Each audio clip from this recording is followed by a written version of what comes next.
masa depan, simpan labur demi masa depan, simpan labur, sembang-sembang ASMB. Assalamualaikum dan salam sejahtera. Anda bersama saya Yasmin Hani dalam program Sembang-Sembang ASMB 2023 untuk terus membincangkan dan mengupas pelbagai topik berkaitan pengurusan kewangan dan pelaburan sebagai panduan untuk anda semua mengurus kewangan yang lebih baik. Gaya hidup kita hari ini menuntut kita untuk kekal mengikut trend semasa jika tidak mahu ketinggalan. Jika ada yang tidak mengikut gaya semasa, ada pula yang dibuli dan dihina. Sudahnya gaji dirasakan terlalu kecil dan tidak pernah cukup untuk kehidupan yang selesa.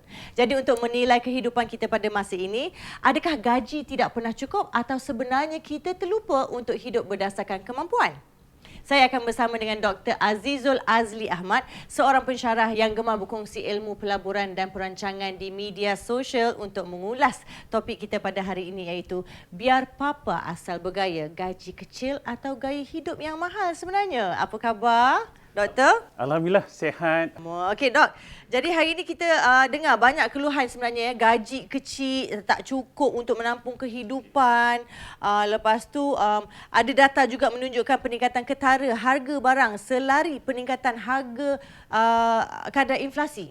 Jadi sebenarnya berapa agaknya gaji yang cukup untuk membiayai kehidupan yang kita inginkan sebenarnya? Okey, bismillahirrahmanirrahim. Assalamualaikum warahmatullahi wabarakatuh. Terima kasih Hani. Soalan ini, soalan bila orang cerita pasal gaji ni, benda yang sangat subjektif lah Hani ya. Dan perkataan gaji, berapa gaji yang cukup ni adalah satu benda yang kalau kita bahas sampai bila pun dia tak akan habis. Sebab cukup bagi setiap orang ni dia akan berbeza-beza ya. Bagi orang yang gaji 5,000, mungkin pada dia 10,000 cukup. Bagi orang yang gaji 2,000, dia beranggapan 5,000 tu dah cukup. Pada dia kan. Maka manusia ni dia akan sentiasa ada kemahuan. Jadi definisi cukup tu adalah satu benda yang susah untuk kita justifykan.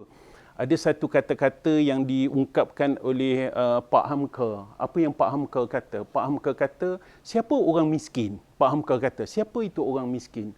Orang miskin ni adalah orang yang kemahuannya sentiasa ada. Kan? Banyak benda yang ada dalam hidup dia, maka dia akan miskin. Sebab banyak benda yang dia nak. Siapa orang kaya? Pak Hamka kata. Pak Hamka kata, orang kaya ni ialah orang yang sentiasa bersyukur dan merasakan apa yang ada memadai untuk hidup dia. Ada satu benda yang selalu dibahas oleh ahli keuangan dan sebagainya. Dia sebut apa ni? Dia sebut ada garis yang sangat halus antara keperluan hidup dengan gaya hidup. Kan? Okay. Dia dekat situ. Keperluan hidup dengan gaya hidup. Kita ni kadang-kadang kita rasa macam gaya normal lah, semua orang kena minum kopi yang mahal, semua orang kena makan fine dining yang hebat. Sebab apa? Sebab kita tengok dalam sosial media sebenarnya itu yang masyarakat amalkan.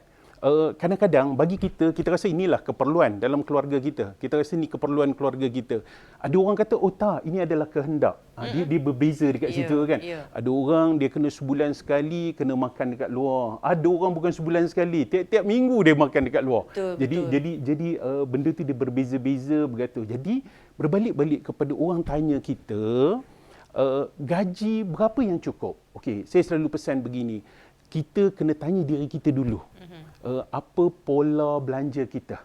Kita ni siapa? Bagaimana pola kita hidup? Bagaimana perbelanjaan kita?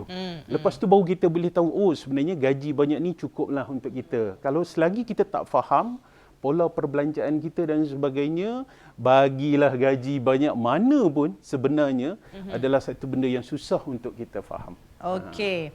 Baiklah, sekarang ni Doktor, berdasarkan pemerhatian daripada Doktor kan yang aktif di social media, apakah pengaruh dan juga kesan media sosial terhadap gaya hidup seseorang? Okey, sebab ramai antara kita memiliki kehidupan palsu yang menunjukkan kemewahan sedangkan mereka sebenarnya tak berkemampuan. Jadi apa pendapat Doktor? Okey, saya suka bila macam Hani pun dia pun influencer yang hebat kan. Dia maksud dia apa tuan-tuan dan puan-puan? Kalau kita tengok hari ini sosial media menjadi sebahagian daripada neraca ataupun penentu gaya hidup orang. Perasan itu tidak? Betul. Saya perasan, saya sendiri pun terasa juga.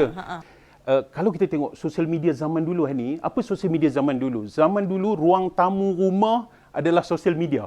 Apa maksud dia? Kalau kita pergi bercuti ke Perth, kita akan print lah gambar bercuti main salji sampai dekat living. Mak Kiah datang beraya. Ya betul. Allah, gambar. Ya. Atas meja penuh. Itulah Facebook zaman dulu. Ya. Kemudiannya tahun 2004, kalau kita perasan Facebook mula dilancarkan, kan, maka keluarlah satu istilah yang disebut sebagai FOMO, fear of missing action. Yes, kan? Missing out, sorry. Orang selalu rasa apa ni? Orang rasa inilah standard hidup masyarakat. Dan kita kena start kawal lah benda tu. Kawal ni dalam konteks apa? Jangan jadikan social media ni sebagai satu standard living. Kita kena start kawal, kena jaga kita kena dan kawal rendah dalam diri. sini. Kita kena kawal dalam sini. Sebab apa-apa semua dunia kita sebenarnya kat dalam sini saja. Orang lain tak kisah pun sebenarnya, ya. Betul. Jadi adakah ini bermakna kita tak boleh nak berbelanja untuk menikmati hidup semata-mata kerana gaji yang kecil, sedangkan rakan-rakan kita sebaya kita tu semuanya tak kisah pun nak buat macam tu. Jadi dia ajak lepak lah, berborak lah, minum kopi dekat kafe-kafe, ajak kita healing-healing. Jadi macam mana? Adil ke kalau macam tu, Dok? Okey. Soalan ni selalu bertebaran di sosial media. Sebab bila Hani sebut tadi tu, adil ataupun tidak, kadang-kadang kita kena selalu tanya, apakah kehidupan ini sebenarnya adil? Dia sangat subjektif. Ya, betul. Ada orang kata kehidupan ni tak adil. Ada orang dia kaya bertambah kaya, ada orang miskin bertambah miskin. Tapi kalau kita tengok balik, sebenarnya kehidupan kita ni sebenarnya Allah bagi ni sama rata sebenarnya. Kan? Akhirnya bergantung balik kepada kita. Faham? Jadi macam tu kalau gaji kecil juga merupakan antara alasan ramai yang tidak melabur dan juga tidak menabung, ya. Jadi tiada duit untuk melabur, tak ada duit lebih untuk melabur. Makan pun terlepas, macam mana nak melabur, betul tak? Jadi bagaimana agaknya doktor kita harus menentukan gaya hidup untuk jangka panjang? Apakah agaknya antara kesilapan yang biasa kita lakukan sehingga sering merasakan gaji kita ni selalunya tak cukup? Okey, very good. Perkataan gaji ni selalu jadi isu.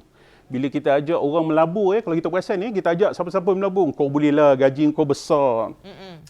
Kena ada satu kefahaman yang betul tentang gaji ni. Gaji dia bukan bermakna semua benda kena bermula dengan gaji besar. Saya jumpa kawan-kawan saya yang gaji RM15,000, RM20,000 dan sebagainya. Bila saya tanya tentang produk investment, dia sendiri tak melabur. Dia rasa okey je, dia boleh hidup saja. Isu dia adalah kesedaran. Ada orang gaji dia sangat minimum. Dia bermula dengan RM20 saja. Saya ambil satu contoh lah. Kalau katalah kita mula RM30 saja sebulan. Jangan besar lah, cerita RM50 bolehlah, orang banyak duit kan. Kita start dengan RM30. Kalaulah kita ni boleh kawal nafsu ni lah benda yang paling susah sekali. Yep. Kata dengan RM30 saja, kita kawal RM30 ni, kita simpan RM30. Katakanlah cari satu instrumen pelaburan yang boleh bagi paling minimum, katalah boleh bagi 4% saja.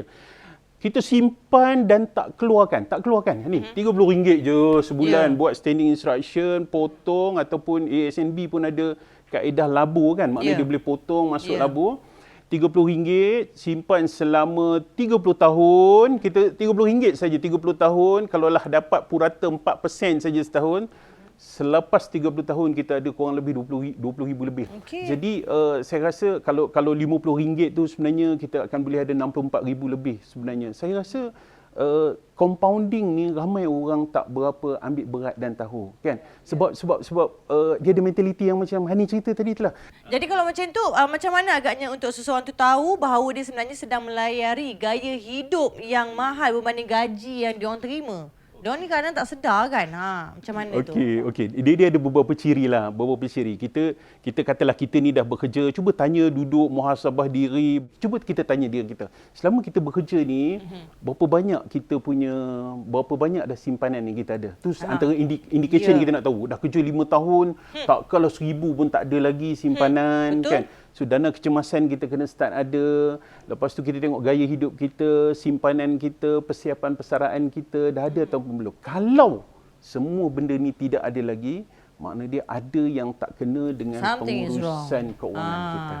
Jadi maknanya kita ni perlu hidup berasaskan dengan gaji yang kita dapat. Betul, Okey, dan betul. kita kena tahu apa keperluan dan apa kemahuan. Betul, Jangan hidup ni ikut berasaskan orang lain. Betul? Jadi kita berhenti seketika untuk menjengah apa pula lah Chef Andy ni masak dekat dapur tu. Dan kita jumpa lagi selepas ini.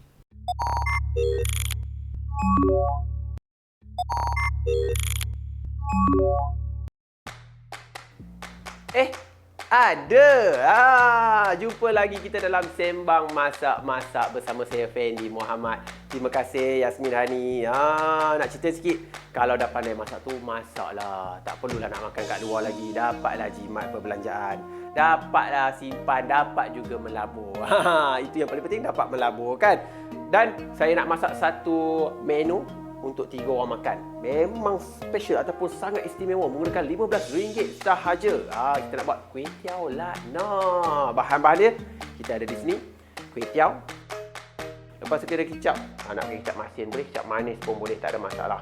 Sos tiram. Tepung jagung.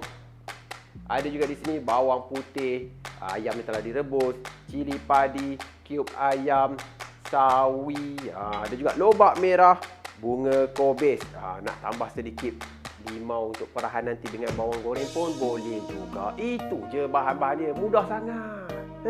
Dah tahu masak tu, masak lah. Tak payah beli dah. Tak payah pergi makan kat kedai dah. Jimat sikit. Nyalakan api. Masukkan minyak.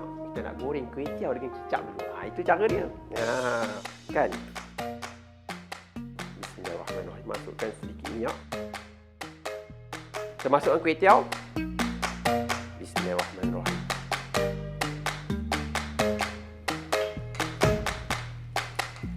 Kita gorengkan kuih tiaw dengan sedikit kicap.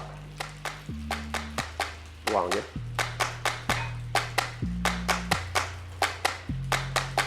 Itu dia.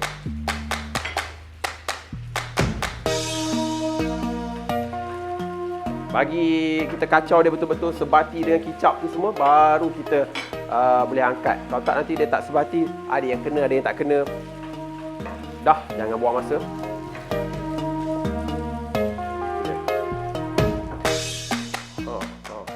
Pak. Kuih tiaw sekejap je. Baik, kita tambahkan sedikit minyak. Saya nak menumis bawang. Yang banyak sangat, agak-agak je. Macam gitu dah cukup. Dah panas dah, kita boleh masukkan bawang putih. Masukkan je. Dia masakan jenis-jenis yang goreng-goreng panas atau masakan panas ni, dia kena ada bawang putih, barulah dia harum. Kan? Cantik. Sampai dia naik bau sikit.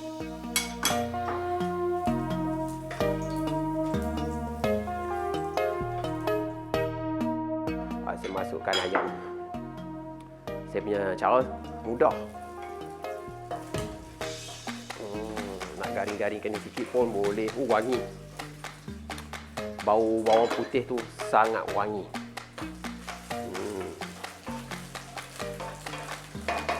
Cantik di situ. Kita masuk sayur yang keras dulu. Macam lobak merah ni masuk. Ui, menjerit-jerit dia tu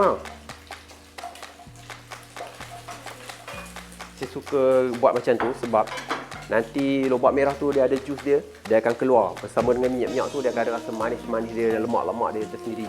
Okey, masukkan sedikit air. Tengoklah, kalau kurang nanti kita akan tambahkan lagi air tu, tak ada masalah. Sekejap je masakan ni, tak susah. Dan masukkan ni dia. Bunga kobis, bukan bunga lawang Jangan salah sebut. Kita boleh masukkan ni dia. Cili padi dengan cube ayam, masuk seketul terus. Kalau nanti kita rasa nak tambahkan sedikit garam ke pun boleh juga. Mudah sangat. Tu ya. Sos tiram. 1, 2, 2,5. Cukuplah tu. Memadailah. 3 orang makan. Kata nak jimat. Sos tiram dengan kicap apa semua ni saya tak beli dah hari-hari. Setiap kali nak masak beli teruk lah. Beli sebulan je siap. Kan? Itu dia cantik. Saya nak masukkan sawi. Masukkan je. Macam saya cakap tadi, kalaulah dia terlampau kuah kurang sangat, cair sangat, nanti kita akan tambahkan sedikit tepung jagung kan, dengan campuran air. Saya nak bancuh tepung jagung dengan sedikit air.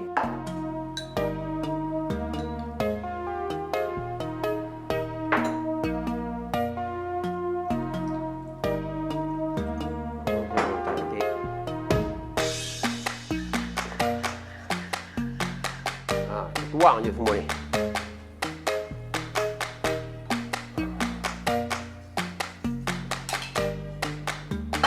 Macam kedai tom yum tu. Nampak tu kuah dia. Jadi ya tu. Kejap je. Masuk dia punya apa ni? Tepung jagung tu yang kita bancur dengan air tu, kan? Dah pekat dah. Dah boleh padam api dah sebenarnya. Sekejap saja. Ambil kita punya kuih tiaw. Letak dalam pinggan kita untuk seorang makan. Lebih kurang lah kan. Lebih sikit sangat tu. Marah tetamu kita ni. Lebih sikit. Sikit dah kat situ.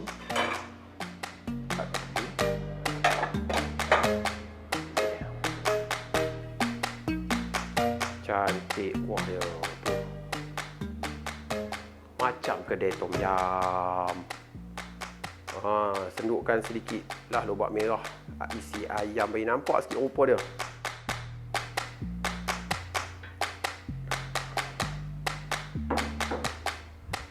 Alhamdulillah. Taburkan dengan sedikit bawang goreng. Itu dia bawang goreng. Dan ni dia, limau nipis. Limau kasturi. Dah pun siap dah kuih tiaw lah. Mudah dan ringkas. Yang paling penting, jimat. Duit yang lebih-lebih boleh melabur. Okey, kita kembali dengan Yasmin Hani selepas ini.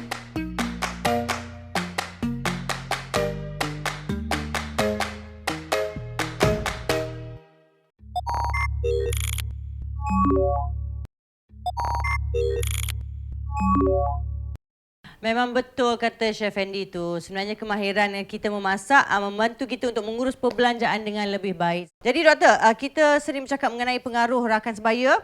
Baru-baru ni ada dengar kata seorang individu ini jatuh muflis sebabnya ibu bapa dia suruh dia pergi ambil buat pinjaman hanya untuk mengubah suai rumahnya dan akhirnya dia tak mampu nak bayar dan declare muflis.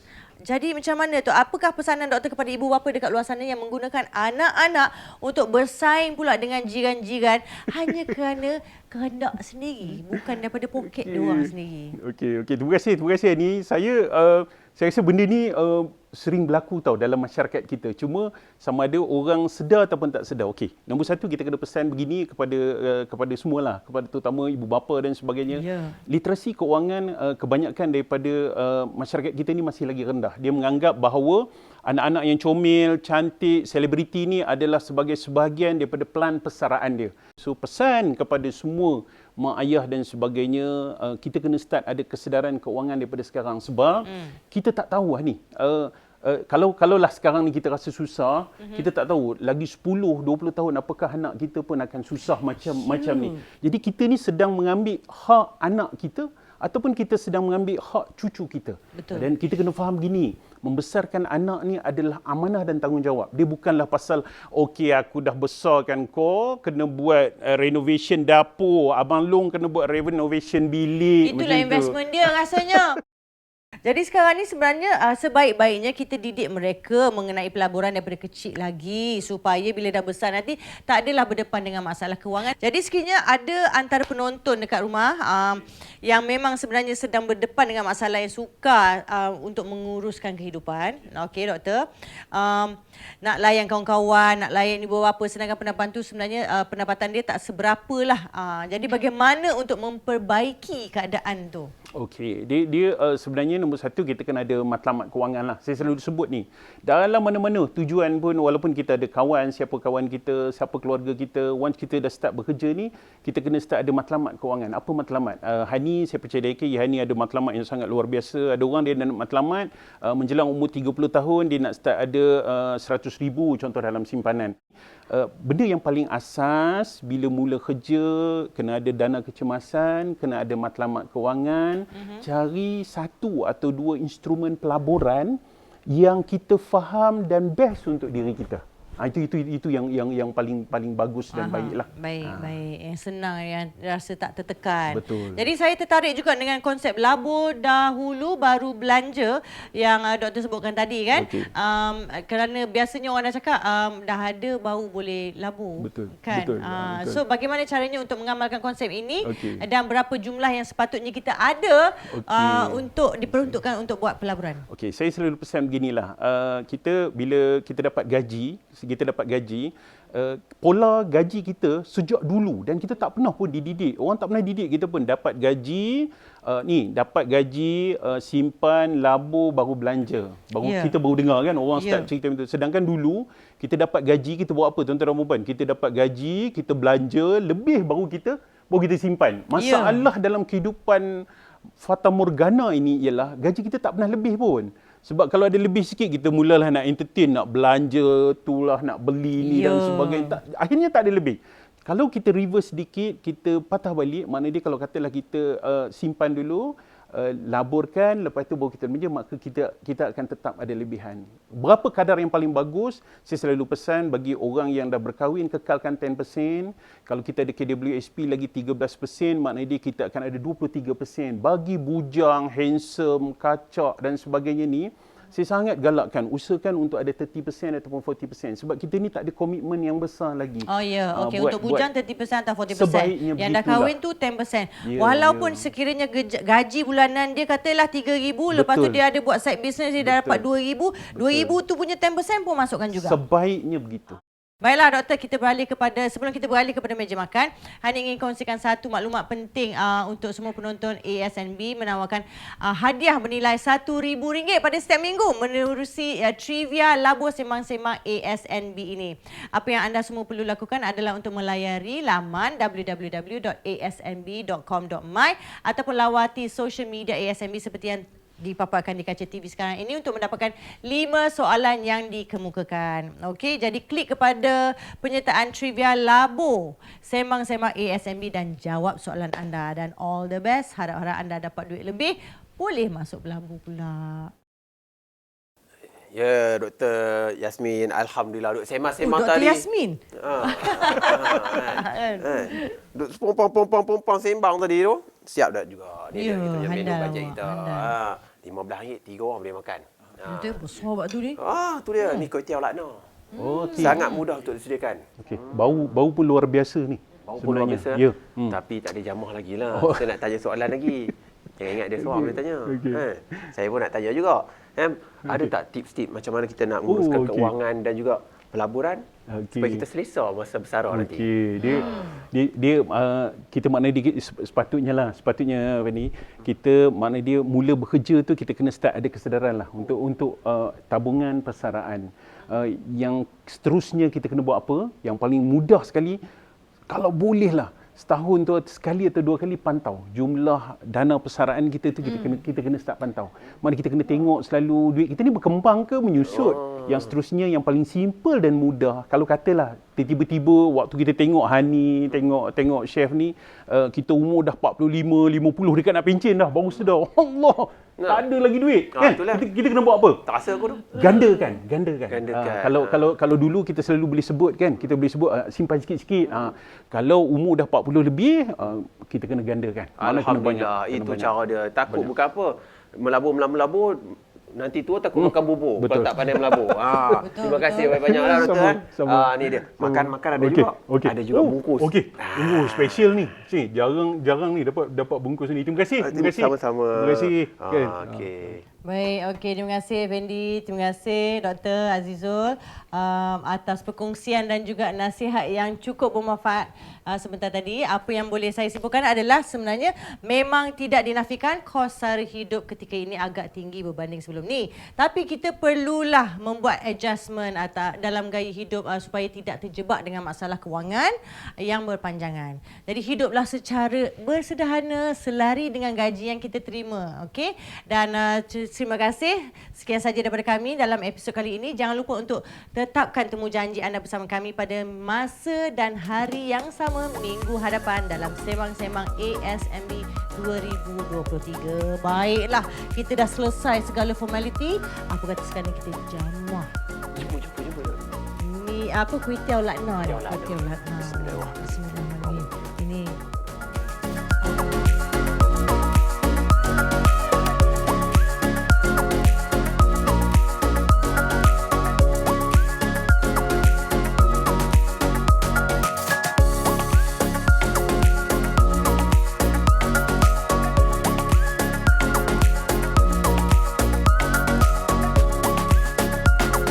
Simbang Simbang ASMB